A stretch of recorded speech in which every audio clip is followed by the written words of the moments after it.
René Guénon, Les états multiples de l'être. Chapitre 18. Notion métaphysique de la liberté.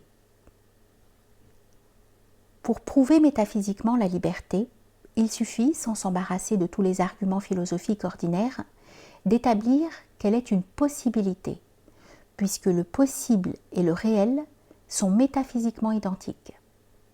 Pour cela, nous pouvons d'abord définir la liberté comme l'absence de contrainte. Définition négative dans la forme, mais qui ici encore est positive au fond, car c'est la contrainte qui est une limitation, c'est-à-dire une négation véritable. Or, quant à la possibilité universelle, envisagée au-delà de l'être avec un grand E, c'est-à-dire comme le non-être, on ne peut pas parler d'unité, comme nous l'avons dit plus haut, puisque le non-être est le zéro métaphysique. Mais on peut du moins, en employant toujours la forme négative, parler de non-dualité, Advaita. Là où il n'y a plus de dualité, il n'y a nécessairement aucune contrainte. Et cela suffit à prouver que la liberté est une possibilité, dès lors qu'elle résulte immédiatement de la non-dualité, qui est évidemment exempte de toute contradiction. Maintenant, on peut ajouter que la liberté est non seulement une possibilité au sens le plus universel, mais aussi une possibilité d'être de manifestation. Il suffit ici, pour passer du non-être à l'être, de passer de la non-dualité à l'unité. L'être est un, l'un étant le zéro affirmé. Ou plutôt, il est l'unité métaphysique elle-même, première affirmation, mais aussi par la même première détermination. Ce qui est un est manifestement exempt de toute contrainte, de sorte que l'absence de contrainte, c'est-à-dire la liberté, se retrouve dans le domaine de l'être, où l'unité se présente en quelque sorte comme une spécification de la non-dualité principielle du non-être. En d'autres termes, la liberté appartient aussi à l'être, ce qui revient à dire qu'elle est une possibilité d'être, ou suivant ce que nous avons expliqué précédemment, une possibilité de manifestation, puisque l'être est avant tout le principe de la manifestation. De plus, dire que cette possibilité est essentiellement inhérente à l'être comme conséquence immédiate de son unité, c'est dire qu'elle se manifestera à un degré quelconque dans tout ce qui procède de l'être, c'est-à-dire dans tous les êtres particuliers, en tant qu'ils appartiennent au domaine de la manifestation universelle. Seulement, dès lors qu'il y a multiplicité, comme c'est le cas dans l'ordre des existences particulières, il est évident qu'il ne peut plus être question que de liberté relative.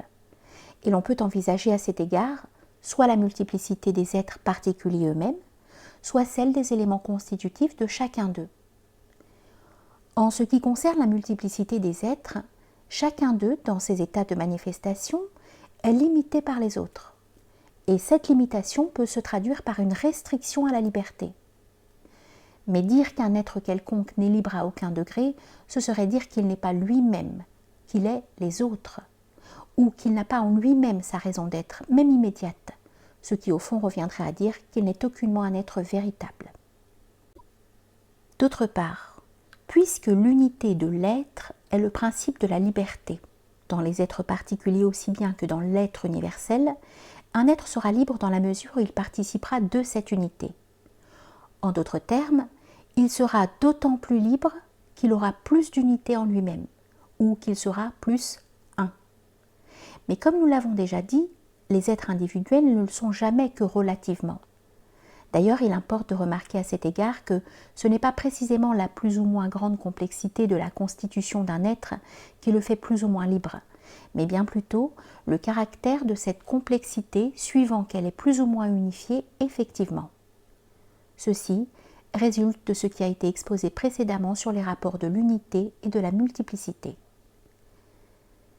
La liberté ainsi envisagée est donc une possibilité qui, à des degrés divers, est un attribut de tous les êtres, quels qu'ils soient, et dans quelque état qu'ils se situent, et non pas seulement de l'homme.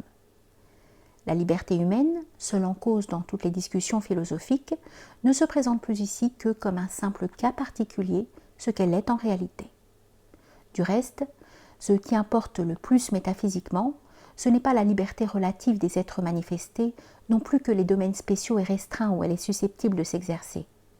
c'est la liberté entendue au sens universel et qui réside proprement dans l'instant métaphysique du passage de la cause à l'effet, le rapport causal devant d'ailleurs être transposé analogiquement d'une façon convenable pour pouvoir s'appliquer à tous les ordres de possibilités.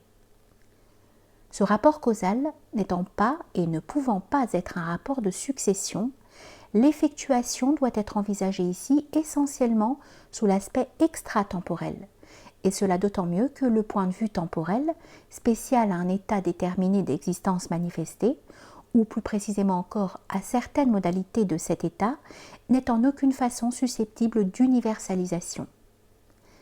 La conséquence de ceci, c'est que cet instant métaphysique, qui nous paraît insaisissable, puisqu'il n'y a aucune solution de continuité entre la cause et l'effet, est en réalité illimité, donc dépasse l'être, comme nous l'avons établi en premier lieu, et est coextensif à la possibilité totale elle-même. Il constitue ce qu'on peut appeler figurativement un état de conscience universel, participant de la permanente actualité inhérente à la cause initiale elle-même. Dans le non-être, l'absence de contrainte ne peut résider que dans le non-agir, le wu-wei de la tradition extrême-orientale.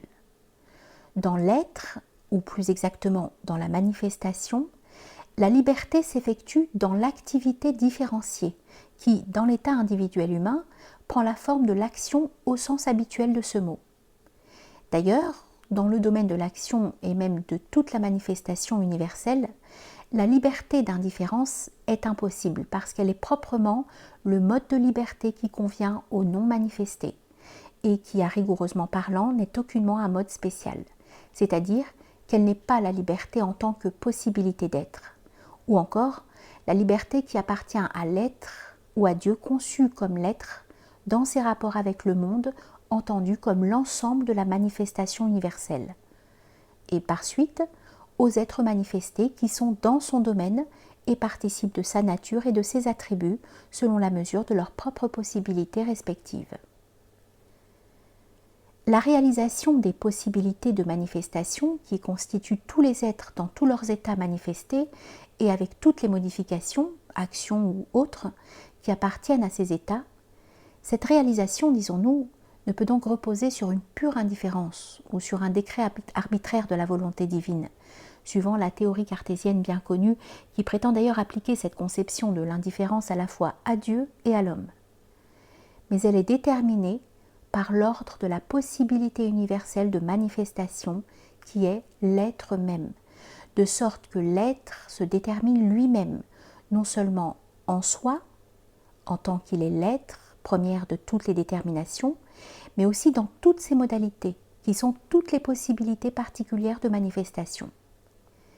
C'est seulement dans ces dernières, considérées distinctivement un et même sous l'aspect de la séparativité, qu'il peut y avoir détermination par autre que soi-même.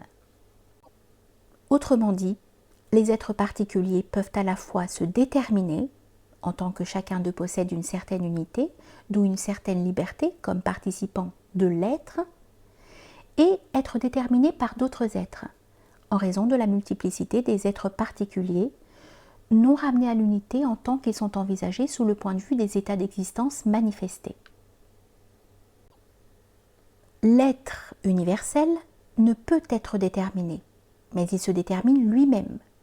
Quant au non-être, il ne peut ni être déterminé, ni se déterminer, puisqu'il est au-delà de toute détermination et n'en admet aucune. On voit par ce qui précède que la liberté absolue ne peut se réaliser que par la complète universalisation. Elle sera autodétermination en tant que coextensive à l'être et indétermination au-delà de l'être. Tandis qu'une liberté relative appartient à tout être sous quelles conditions que ce soit. Cette liberté absolue ne peut appartenir qu'à l'être affranchi des conditions de l'existence manifestée, individuelle ou même supra-individuelle, et devenu absolument un au degré de l'être pur, ou sans dualité, si sa réalisation dépasse l'être. C'est alors, mais alors seulement, qu'on peut parler de l'être qui est à lui-même sa propre loi, parce que cet être est pleinement identique à sa raison suffisante, qui est à la fois son origine principielle et sa destinée finale.